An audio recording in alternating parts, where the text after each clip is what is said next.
Mon téléphone a un problème. Mon téléphone ne fonctionne pas.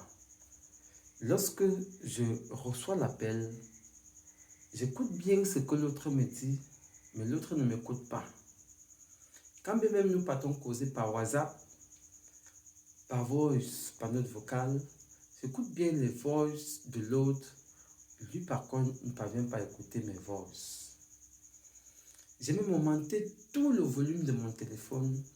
Malheureusement, il ne m'écoute toujours pas.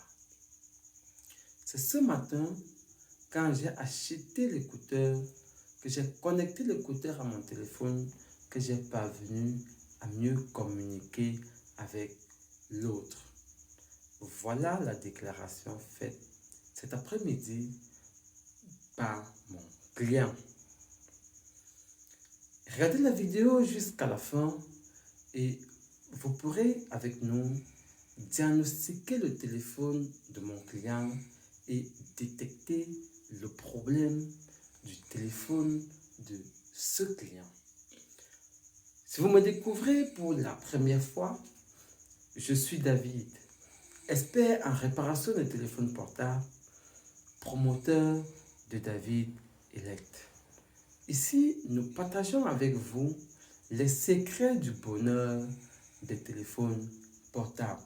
Autrement, nous mettons à votre disposition au quotidien les astuces, les conseils, les stratégies, les techniques vous permettant de maintenir en bon état votre téléphone sans pour autant avoir été dans une école de formation professionnelle en réparation.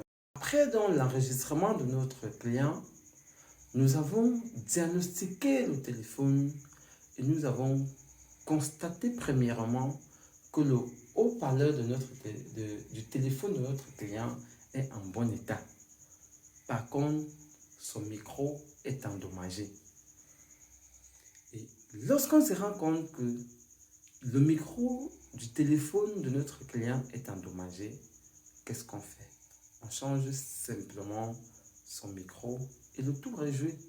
Sauf que certains téléphones ont des micros laser. Lorsqu'on parle de micros laser, c'est généralement des micros incorporés, qui ne sont pas changeables. Et quand bien même vous prenez le risque de changer ce style de micro sophistiqué, vous pourrez soit endommager la carte mère, soit endommager la plaque de charge si le micro est greffé sur la plaque de charge. Si le micro est greffé sur la carte mère, vous pourrez facilement endommager la carte mère. Sophistiqué. Donc, généralement, lorsqu'on a constaté que le micro est endommagé, qu'est-ce qu'on fait? On cherche d'abord à identifier le modèle du téléphone pour savoir si le micro est séparé, si le micro est greffé sur la carte mère ou s'il est greffé sur son micro. Parce que certains téléphones sont constitués uniquement de cartes mères. Donc, tout est greffé sur la carte de charge.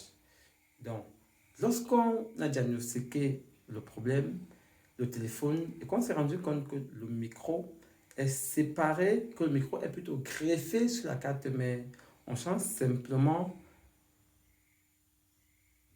le micro. Si le micro est greffé sur la carte mère. Et généralement, lorsque le micro est greffé sur la carte mère, ce sont des micros, des téléphones classiques. Donc ça peut prendre le micro des téléphones classiques, les téléphones qu'on appelle généralement dans notre jargon les Turonco ou encore les BBC. Donc ces téléphones ont presque le même micro que des téléphones dont tout est greffé sur la carte mère. En dehors de ça, si le micro est plutôt greffé sur la plaque de charge, on va se sentir obligé de changer la plaque de charge. Comme je l'ai dit tout à l'heure, c'est pour ça que nous conseillons de changer la plaque de charge. Voici, permettez-moi de vous montrer ce qu'on appelle la plaque de charge. Voici ce qu'on appelle la plaque de charge. Ici, c'est la plaque de charge du téléphone Itel A56. Sur cette plaque de charge sont greffés le circuit de charge, le micro. Donc, une fois votre plaque de charge changée, vous fermez votre téléphone et vous pourrez naturellement émettre des appels, recevoir des appels et profiter des merveilles de la vie.